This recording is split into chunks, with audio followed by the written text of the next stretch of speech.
January 12th, 2016. See, I scrapped the entire topic I had planned for my second video because I completely forgot one of the most important dates of my life, and it was the 10-year anniversary of it, no less. January 12th, 2016. And it's insane. I can't believe it because this is really the first time that this has ever happened. Like, this day is such a pivotal moment in my life.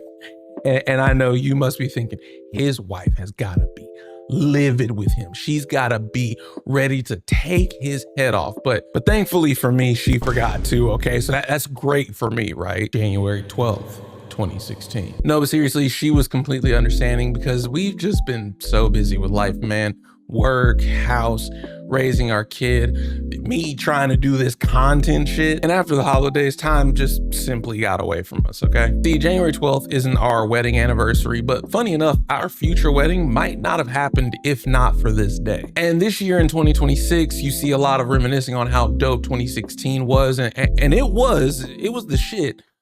But it didn't start out that way for me. See, this is the second week of that year, and I was already in a very dark place, mentally, emotionally. I was heavily struggling with things happening in my life coming off the end of 2015, and at the time coming to grips with the fact and the idea that I was battling major depression. And like truly one of those things of like, I didn't understand what was going on with me. And like actually at the doctor, after doing all the questionnaires and everything, they kind of deduced that that's what was happening. And then on that day, I had a near fatal car accident on January 12th, 2016. And I came out of it badly injured, like almost unrecognizable to the person that you see today. Like I can get up and I can walk around right now, like that wasn't a thing. And I can turn my head and I can turn my body, but that accident had me roughed up. I couldn't do that stuff at the time. I had a broken femur, hella broken ribs, my back and my neck were fractured,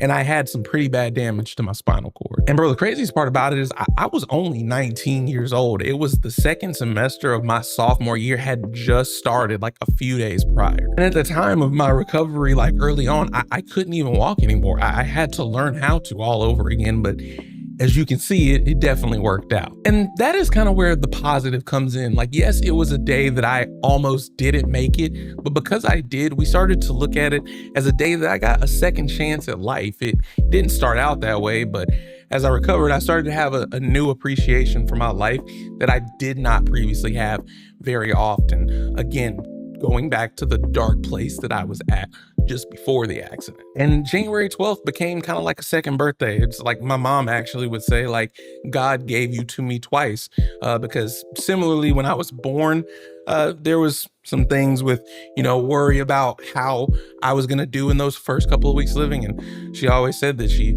prayed and God made sure that, she had me, and she felt like she went through it all over again with this accident, but she knew that on the other side that she was going to get her baby. In this image here is one of the favorite images of that time.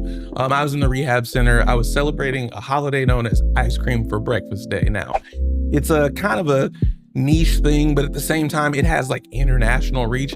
It started because of a guy who, from my hometown, who passed away from cancer. If you've ever heard of it, tell me down below, or if you want to know more, understand more about it, then comment and I'll try to talk about it in the future. I don't want to veer too off topic for this video in particular. This picture was kind of a checkpoint. It was a milestone in my recovery where I really started to believe what people were telling me, like I survived that crash for a reason. And that day, Ice Cream for Breakfast, it's all about celebrating life and finding a reason to smile, even through the hard times. And at that time, guys, I was having it rough. I mean, I was wheelchair bound. We were trying to see if it would be possible to walk again. But at the time, we didn't know 100% for sure.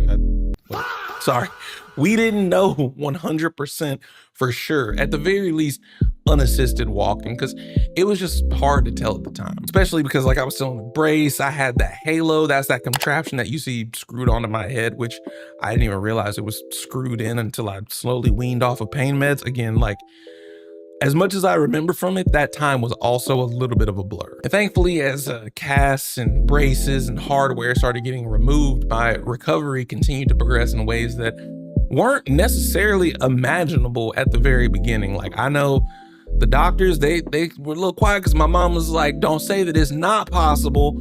But I don't think a lot of people were very sure. And someone who stood with me through all of this, obviously, besides like my parents, my brother, you know, friends and family, was my girlfriend at the time, now wife today. In my like recovery compilation video that I made a few years ago, it kind of had some traction on TikTok. It was the first time I really talked about this whole thing publicly. You see her in it quite a few times. And there's a reason. It's because she was always there. And sometimes I really sit and think about how I couldn't imagine what she must have felt or was going through during all of this. And I know I wouldn't have done as well as her. That's just a fact. I mean, literally that summer where, you know, she was done with school and then I was trying to get better to go back to school, she was taking me to and from doctor's appointments, to my rehab sessions, making sure she knew how to assemble and help me operate my wheelchair in public. I mean, understanding my medications, bro. She stood by me in ways that some married couples even struggle to be there for each other through hard times. So I will always be grateful for that. That's something my dad was like, there's some people who are married who wouldn't even do this. So love you, baby. Appreciate you. But if you made it and watched this far through a brief piece of my story, I really appreciate you. I thought it was important to just acknowledge that date in some way, even if I did initially miss it, you know, because its importance is still there. It's not diminished. I am just continuing to grow and recovering, even still to the point